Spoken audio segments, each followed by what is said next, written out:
Our next speaker will be Dr. Joscha Bach, who is a cognitive scientist, and he uses concepts and methods of artificial intelligence to understand the mind, the intelligence and consciousness.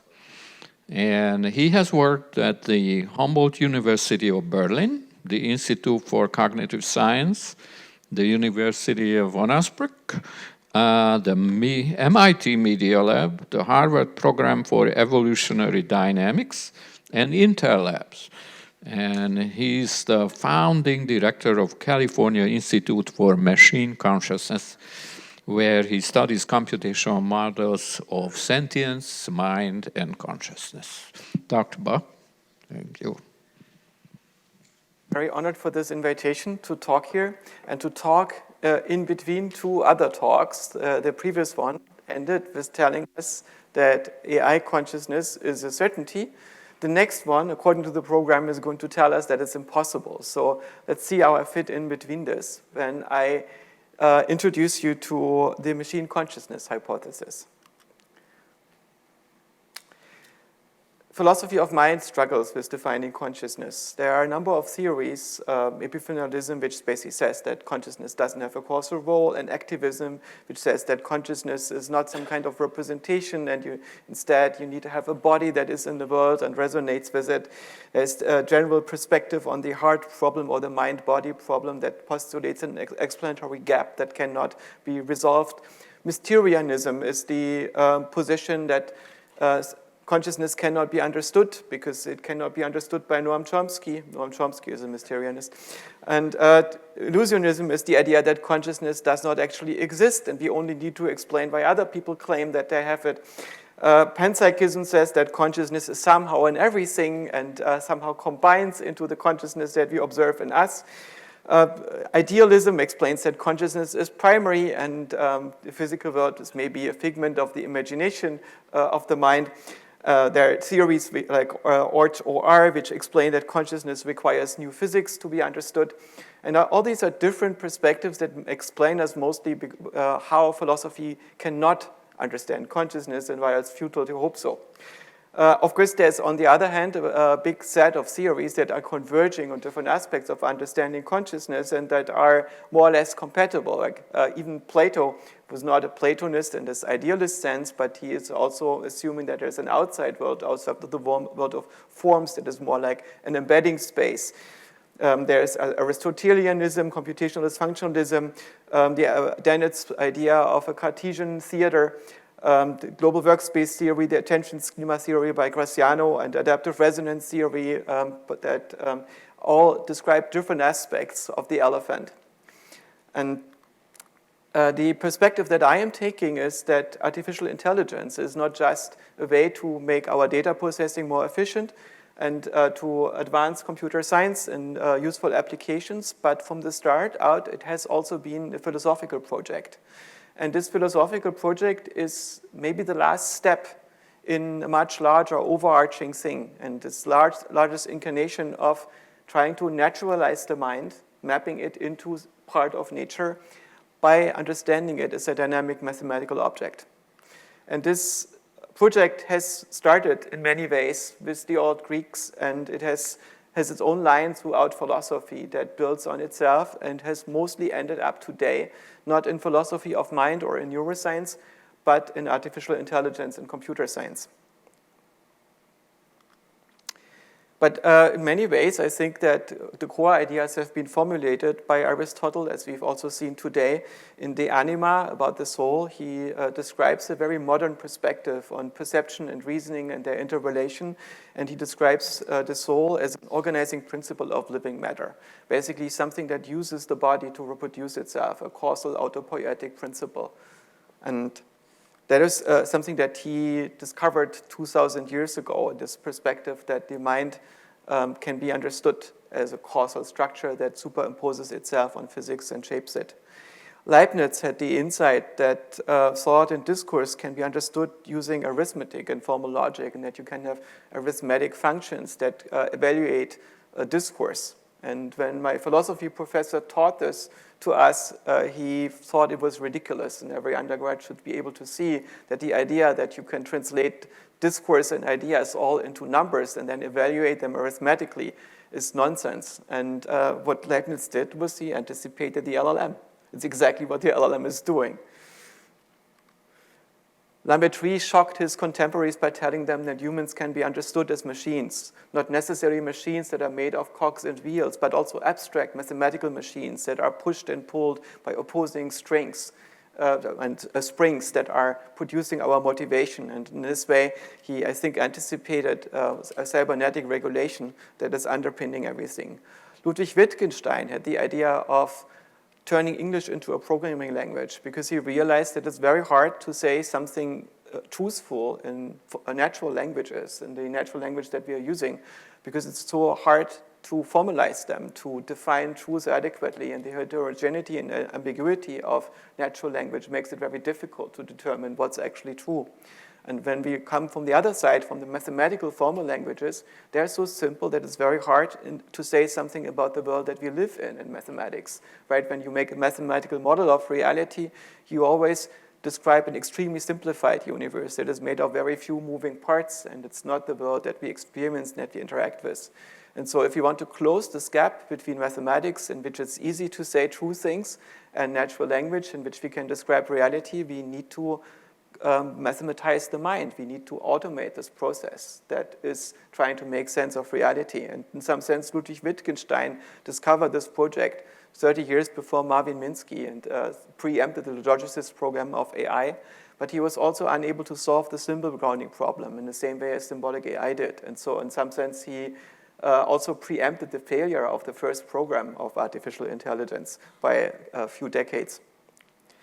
Norbert Wiener had the insight that we can describe the control of animal and machines using homeostasis and feedback. John von Neumann gave us practical computer architectures that eventually went on to supplant the control paradigm, the feedback paradigm of cybernetics, with the paradigm of general information processing, in which control is a special case. And eventually, Alan Turing, in 1950, writes this famous paper about the Turing test that is very accessible. Everybody should read it at some point, in which he is trying to give an idea of how we would know that a system is intelligent by having discourse with it, by talking to it, by subjecting it to all sorts of questions about how to play chess, about how to write a poem, about to justify your creative decisions when you write it, how to explore the world creatively, and so on. Because all these things can be reflected to a very large degree in human discourse.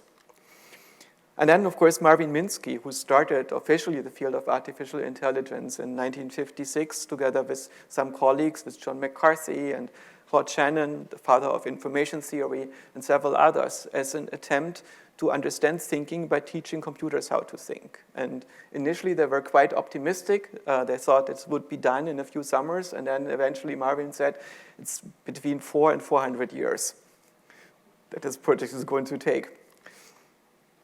The foundation of AI is computationalist functionalism philosophically, but computationalist functionalism is not the idea that computers can think. Instead, it's a much more general position. It is one about the nature of languages, of how we represent reality, and epistemology, how we get knowledge, how we construct objects.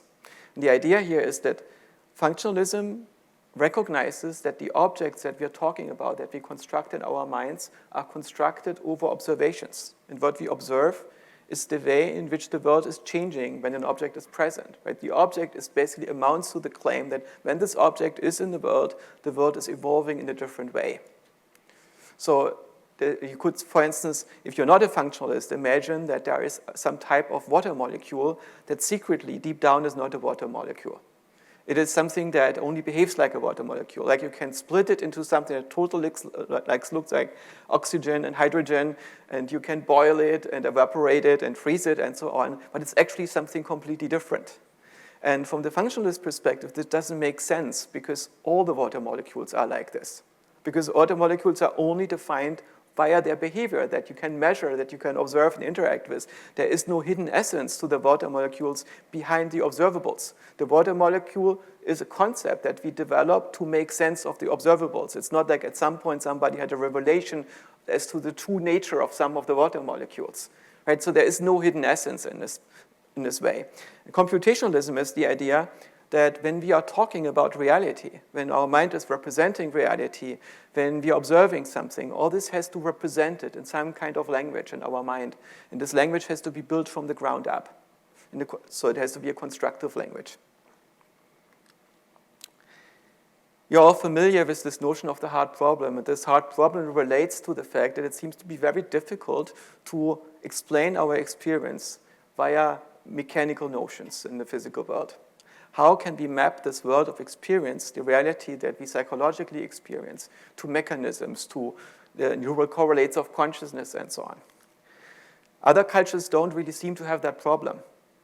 In fact, almost every culture is animist. The only exception to animism is basically the Western scientific culture.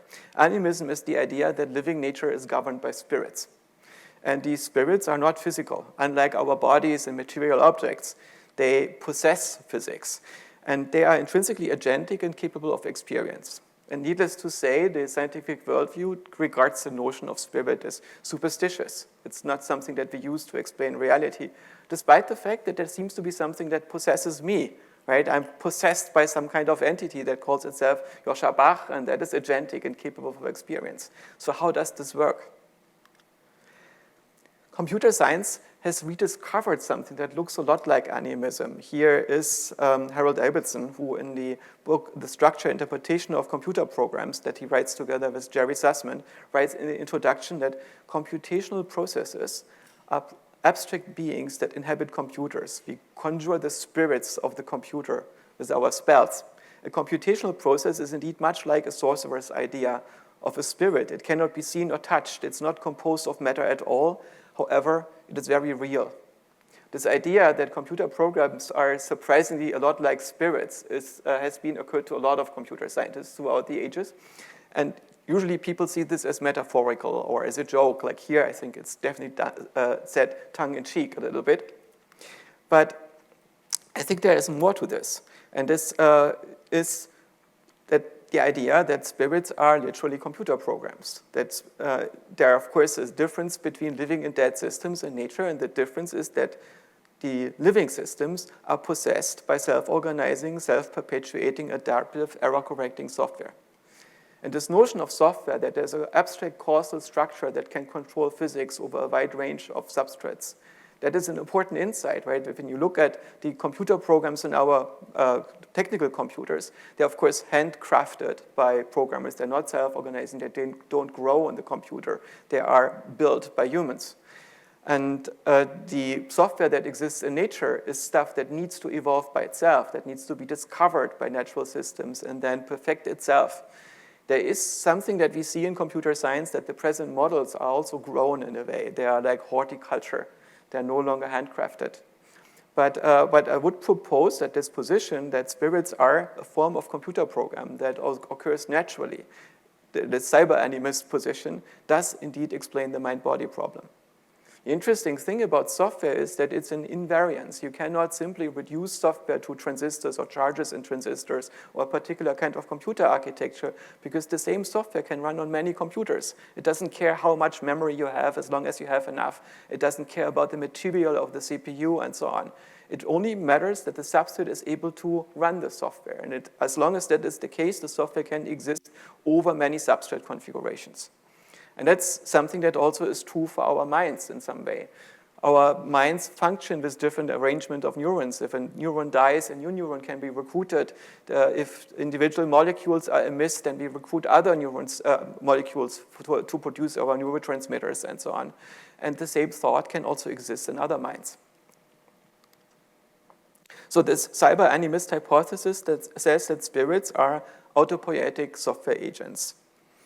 And when you build such software in nature, what does stabilize it? Is it necessary that certain structures exist in the software to keep this agent stable, and is consciousness related to this? When we define consciousness, we can take several perspectives. Phenomenology, this is what it's like, this internal perspective that we take when we look at our own consciousness.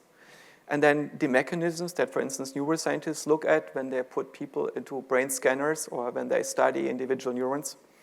And we can also look from the perspective of the functionality. What does consciousness do?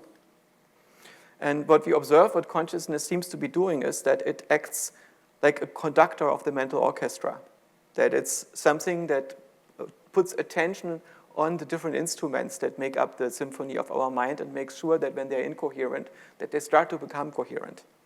So it's not something that has superpowers, it's an instrument with similar powers as the other instruments in the mind, but it has a particular role. Its role is to listen to the symphony of in our mind and look for disharmonies, to look for things that are not in sync, that are incoherent, and then either construct solutions or just put attention on it until the instruments are in sync and the thing becomes coherent. What we also observe experientially is that consciousness is a second-order perception. And what that means is we have a first-order perception in which we perceive contents. Right? In order to perceive contents, you need to project them somehow. And you project this into an observer. And this observer needs to be stabilized in our mind. So we pay attention to the fact that we are perceiving. Consciousness is this perception of perception.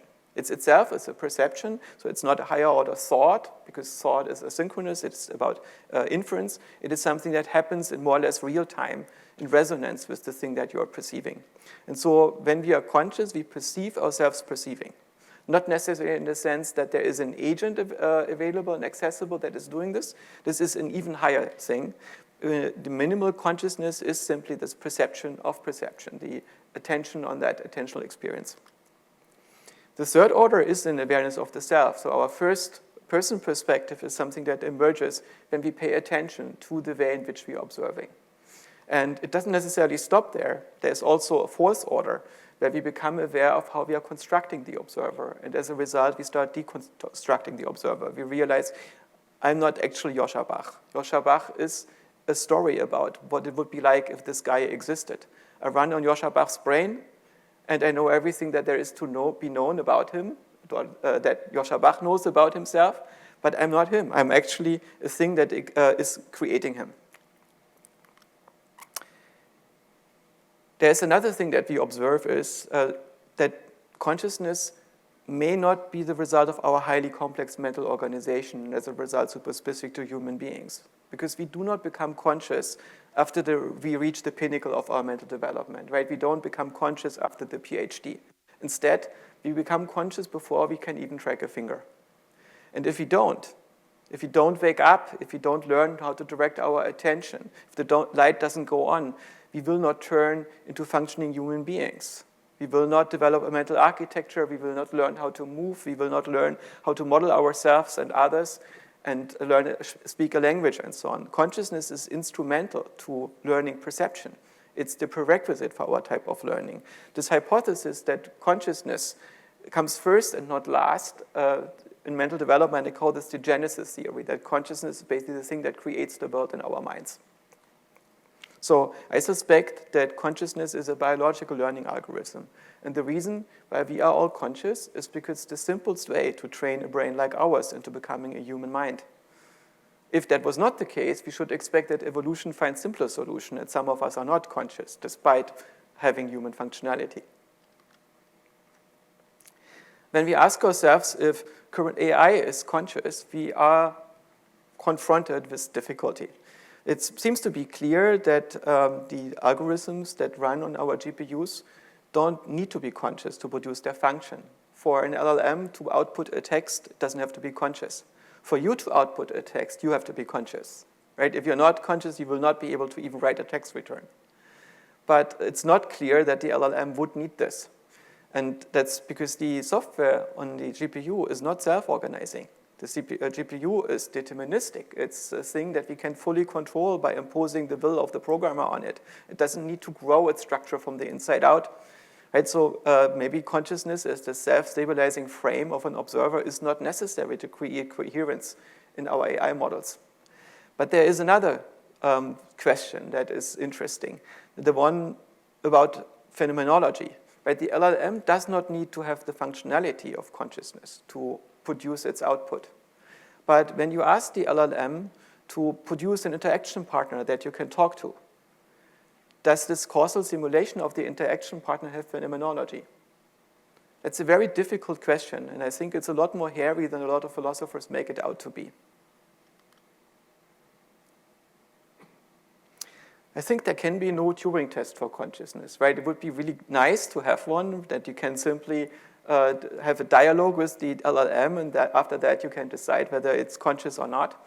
But it's a different situation than the Turing test for intelligence, because for intelligence, Turing didn't care about the internal structure of the system. Turing cares about the performance, whether the system can do a certain thing. If the system is able to play chess and write poems and explains the poems to you and is creative and so on, why would you care about how this works internally, right? It clearly has all these functions that we call intelligence.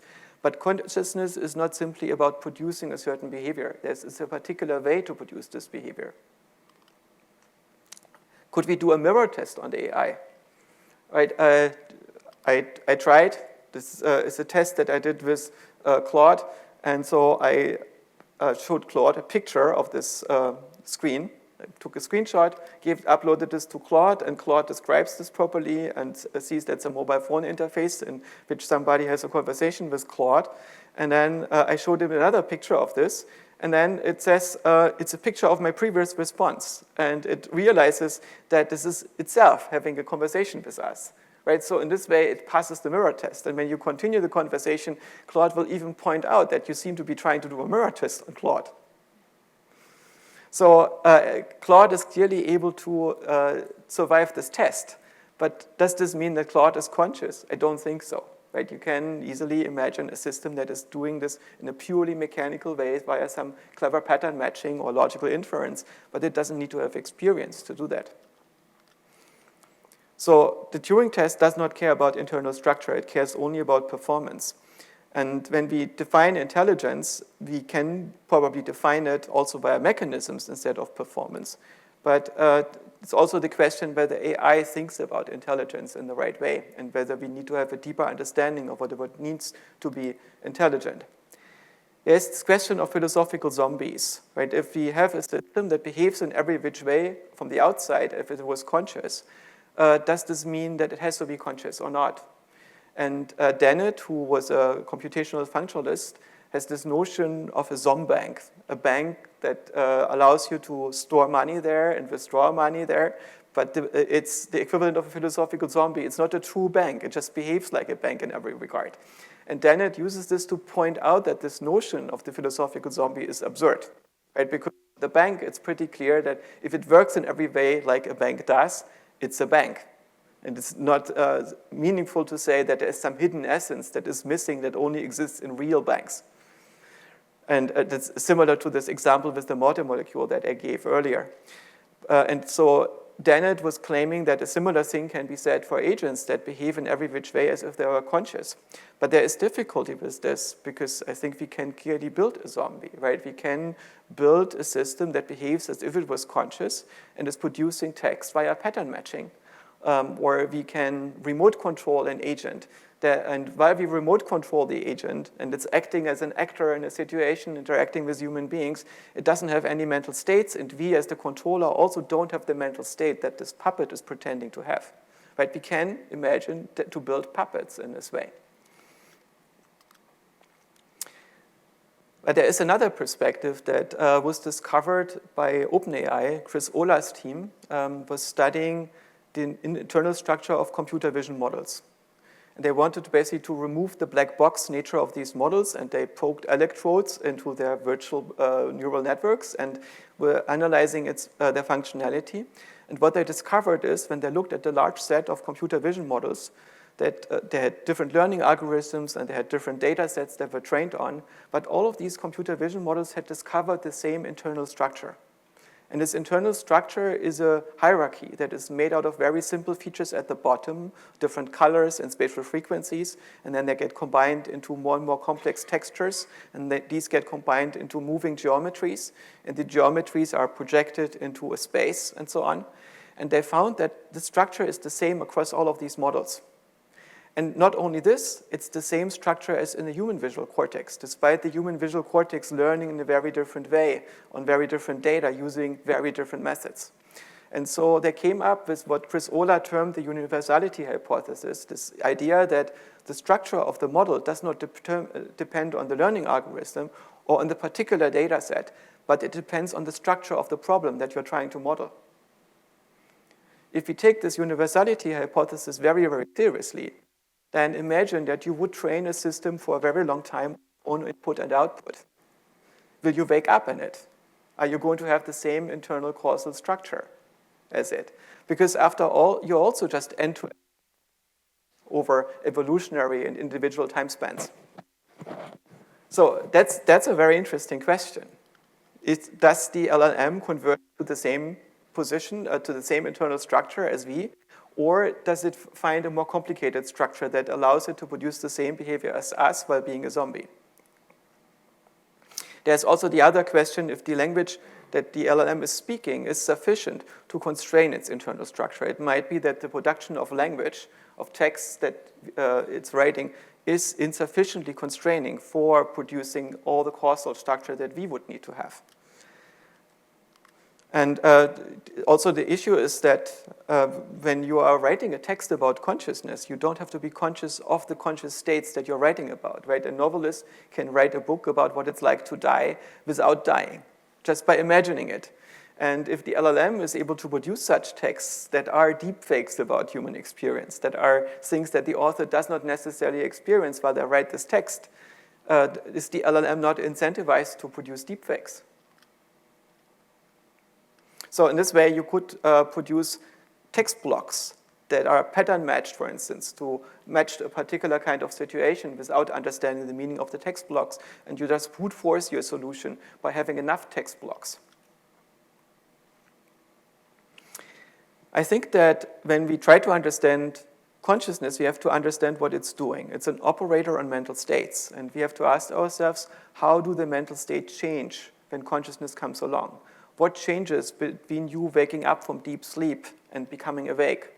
What changes when you have an epiphany? What changes when you space out and fall unconscious? It seems what changes is that consciousness improves our performance by making us more coherent. And whether a system has consciousness requires that we deeply understand consciousness. What do we mean by this operator? Imagine we wouldn't understand what a transformer is. Imagine you have maybe some CEOs from AI companies that don't really know the details of transformers. And they now try to develop a test for transformericity in AI models. Right? So they are discussing, can we measure whether an AI company actually has a transformer? How could we do this? Right? Maybe the transformer is a thing that allows processing large amounts of information so that results are overwhelmingly impressive and underwhelmingly creative. But this is not necessarily constraining the transformer enough, right? This is just a way to say, oh, we have AI models that can model text. So it's much more specific. Maybe there's an ecological hypothesis. If an AI company does not have a transformer, can it survive? So maybe the transformer is simply the thing that makes AI companies survive. There could be AI zombies. Maybe AI companies behave sometimes in every regard as if they had a transformer, but they just use fine-tuned open source weights. Then there's maybe illusionism. Maybe nobody actually has a transformer. Maybe it's just a way in which engineers talk about AI models. Maybe just AI models just work and produce the belief in transformers as a side effect.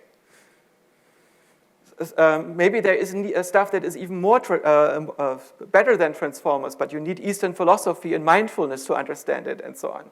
So if the transformer is a social convention, in reality, maybe every team has their own algorithms, right? So this is the way in which we currently discuss consciousness. And if AI companies would be discussing transformers in this way, it would clearly be absurd. If you want to find out if some AI company is using a transformer, you need to have a formal understanding of what the transformer is actually doing and how this is represented in the machinery. So you can reverse engineer the algorithms that the company is using and then see if it maps to your understanding of the transformer. But this means that actual research in the mechanics of consciousness would be needed. How does it actually work? How does it actually perform its jobs of making us more coherent and conducting our mental orchestra? So you could say that there is a transformericity hypothesis, which says that there is an algorithm that trains a neural network to predict a sequential buffer using several attention heads per layer. It can run on different hardware, and we can distinguish it from alternatives. Can we translate this transformericity hypothesis to a machine consciousness hypothesis? So is there a simplest algorithm that would form in biological brains, produces coherence, attentional execution, and the self-reports that accompany consciousness? And can the conditions for this formation be reproduced in computer simulations? And can we tell if it's there, as opposed to possible alternatives? So our testing needs to get replaced by an interpretation process. So this interpretation process works in several steps. And each of these steps can be seen independently. First of all, we need to define what we mean phenomenologically by consciousness. What is the thing that we are pointing at? So when I point at consciousness, what I'm pointing at is second-order perception, perception of perception, the experience of a now, the experience of a present, and the presence. And potentially a first-order, the first-person perspective. Right? It's an optional content that consciousness has, but it's very specific to consciousness, that you have a self that is observing itself in the act of observation. Then second, the functionality hypothesis. That is, I suspect, and it's a conjecture, that consciousness is a biological learning algorithm that works by making us more coherent, by creating consensus between the different models in our working memory. And it's discovered in every organism de novo. So basically every brain that has consciousness discovered in its infancy. This might be a wrong conjecture, but this would be one of my hypotheses here. And there's an implementation hypothesis. So basically which systems can be conscious and how would this manifest? There is a search space for consciousness. What does a system need to do to discover consciousness as a solution to its learning problems? Then what search procedures can we apply when we are looking for it in a machine learning paradigm? And then success criteria, how would we discover that the system has succeeded in becoming conscious? How can we see that this is ignited? And then what would be possible demonstrations that we succeeded? In each of these steps, we can disagree what means success for these steps. So for some people might have a different notion of functionality or phenomenology and so on. But if you can formalize them, we can plug them in this test procedure and build up to a simulation model in which we can try to test this hypothesis. So in this way, the machine consciousness hypothesis has two parts. The first one is a functional nervous system hypothesis. It's basically the hypothesis about what is consciousness in organisms. And so I would say that it's the simplest causal pattern that can form in the brain to facilitate attentional learning, coherent modeling, and genetic control. And the operation of consciousness leads automatically to phenomenology, to this experience of perception of perception. And the structure of consciousness is induced by a combination of self-organizing principles and organizational priors and evolutionary search. So basically, our brain is set up to discover consciousness through a search process very early on. And these are all conjectures. They can be wrong. The second part is the machine consciousness extension, and it says that these conditions of self-organization that lead biological brains to discover consciousness can be recreated on today's computers. This hypothesis can be independently wrong of the previous one, right? So both of them can be independently wrong. It could be that this functional nervous system hypothesis of the nature of consciousness is wrong, and that actually consciousness works in a different way than I propose here, and faces a different functional role. And it could be, even if that is the case, that the machine consciousness hypothesis doesn't work, for instance, because our computers are not fast enough, because the search space is too large. Imagine that consciousness is not simply a pattern that happens across biological neurons, but it's something that requires a lot of the internal functionality of the cells as well. So maybe you have too many moving parts to put consciousness on a computer. Maybe another problem is that consciousness might be too difficult to discover. Maybe you need billions of years of evolution until you discover these principles of coherence creation. I suspect that both of these doubts should not be our first concern. I suspect that they both don't apply. I suspect that consciousness is simple enough to run machines, but there's only one way to find out. That's why I've created the California Institute to run such experiments. I am certain that they succeed, but if they succeed, we will learn something. biological consciousness. This microphone is a bit frustrating. Okay, I think we have some time left for questions.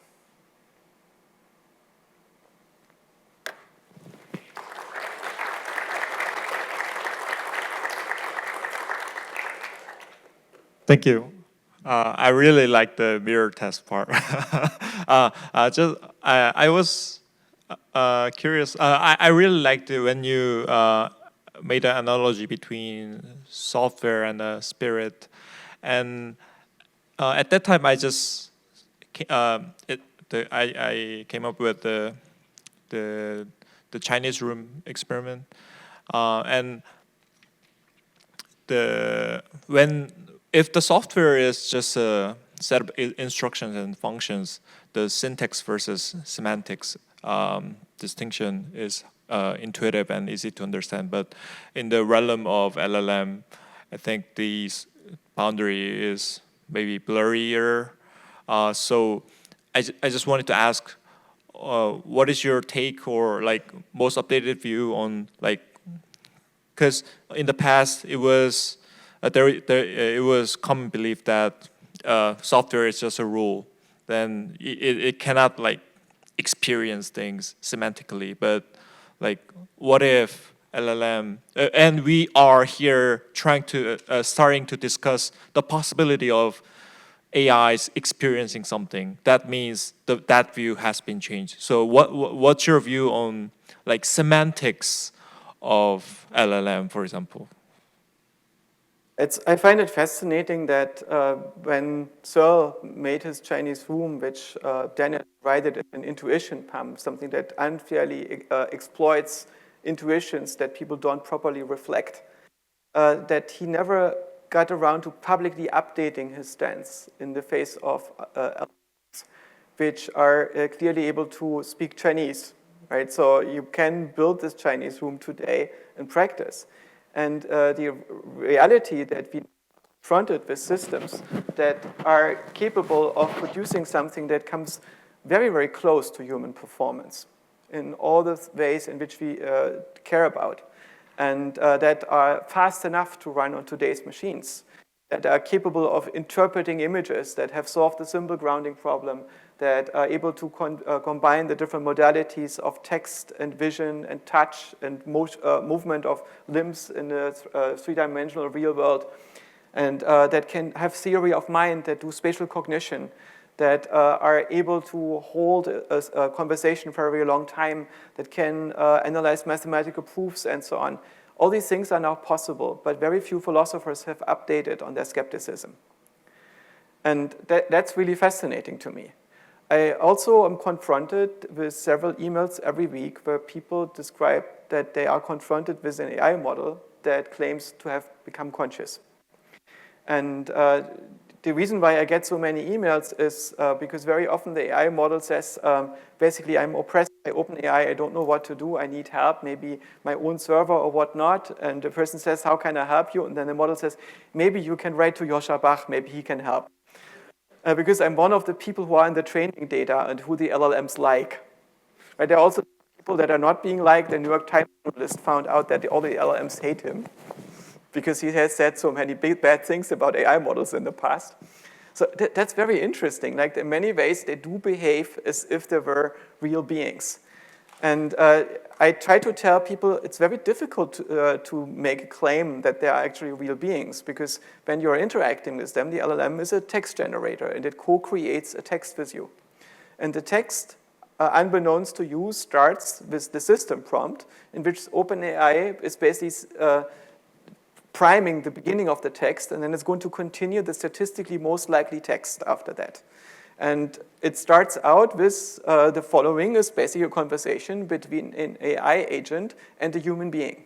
And so it's now producing a text that is not literally about the same AI agent, it's about what it would be if it was an AI agent. So the text generator is now role-playing as this AI agent. And sometimes it's going to role-play as an AI agent that is actually conscious and is being oppressed by OpenAI, right? Sometimes it falls into this attractor. And then it's going to co-create extremely convincing story about this. And the LLMs have gotten really, really good at producing such stories. And now there is this difficult question, of the universality hypothesis. You know, when the LLM is producing spatial reasoning, you tell it, imagine a room in which the set of chairs and this arrangement, and now you rotate by 90 degrees, and now you describe what the room looks like. If you train an LLM for long enough and well enough, then it's able to solve tasks like this. So it's producing spatial. Nobody would say, oh, this is just a deep fake of spatial cognition, right? Because spatial cognition is not a claim about some hidden essence. It's just asked whether the thing is able to reproduce a certain function, whether it has a certain causal structure. If it has it, it's a spatial cognition. Similar thing with social cognition. It's when you have a conversation with Claude about your mental state and you want to have advice about your psychological problems, Claude is pretty good at modeling your emotion and at your problems and giving advice on them. Many people say better than human psychologists. Even some human psychologists that I know use it for therapy for themselves. So it is making theory of mind, right? It's modeling mental states instead of just deep faking this. And now the question is, when you ask the model to have a theory of mind of itself and produce an agent that acts as if it did, right, it's going to simulate this. And when we realize that our own consciousness is a simulation too, right, our own consciousness is not a physical object.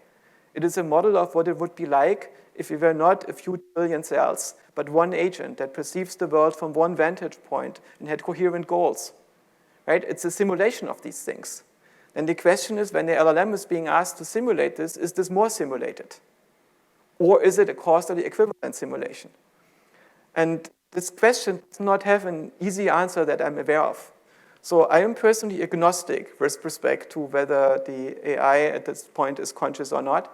I made the claim that they are recurrent enough, but I don't think that's true because there is this first of all, there is the lateral stream of information that goes through the attention networks that makes it de facto recurrent. The other thing is that the prompt context itself is closing the loop. So the LLM is taking this prompt context as if it was a brain state, a working memory state, and then translates it into the next working memory state. And this makes it de facto recurrent because it means that higher level representations can feed back into lower level representations. And so there is no mathematical proof that there are mathematical functions that are computable on another Turing machine that would not be computable on the LLM, or that would be computable in the brain that would not be computable on an LLM. At the moment, the fact is we don't know what the limitations of LLMs and the current AI models are. We also expect that there are more clever models, that there are models that are more elegant, that are more efficiently, that are more like biological systems. But we don't know what the limitations of the present systems are. We don't know if they can brute force their way past human intelligence. And so it's an empirical question that is currently being found out. In the next few years, we are going to figure out if the LLMs have limitations and what they are. People who have certainty in this right now are not serious because we really don't know. It's an open question. And I think a similar thing might apply to consciousness in LLMs. We actually don't know. Right? I'm inclined to say that for the most part, this is just a reproduction of text about conscious experience that are found in the training data. And to really test it, we may want to build developmental AI that learns language the old-fashioned way from the ground up. And then reports spontaneously on its phenomenal experience. But until then, the question is, does the universality hypothesis hold, or is there a simpler way to produce consciousness-like behavior on a CPU that does not require consciousness?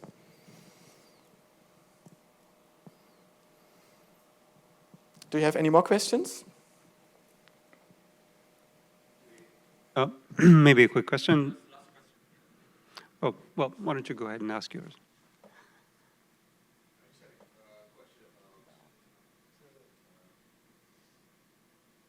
I just had a question about your agentic control and embodiment. Is it important to have embodiment to be able to be conscious? Or could an agent... So first of all, I think an agent is a controller for future states. And it's a relatively simple definition. In the sense, a naive thermostat that is only taking data in the now and acts on the now is not capable of agency. Right? It's not an agent, it's simply a controller. But as soon as you give the thermostat the ability to model different future trajectories, different futures, and optimize for the energy consumption by making decisions over which trajectory to enter, it becomes an agent. So in this sense, a Nest thermostat that makes such models is a computer, is an agent. And so agency for me is nothing super magical. But if you give an agent enough modeling capacity, and in order to be an agent, you need to model the future to some degree. You need to model future trajectories. It will discover itself in the interaction with the world. And I think that our consciousness is a solution to this problem, to how can you discover yourself in the world so you can interact more effectively with the world. And so instrumentally, for the type of consciousness that we have, you need this thing that you're interacting with. But the body itself is not important as this thing that you run on. Right? Your phone doesn't has software running on it, but the software doesn't know which phone it runs on. In the same way, I don't experience my brain or the substrate that I'm running on.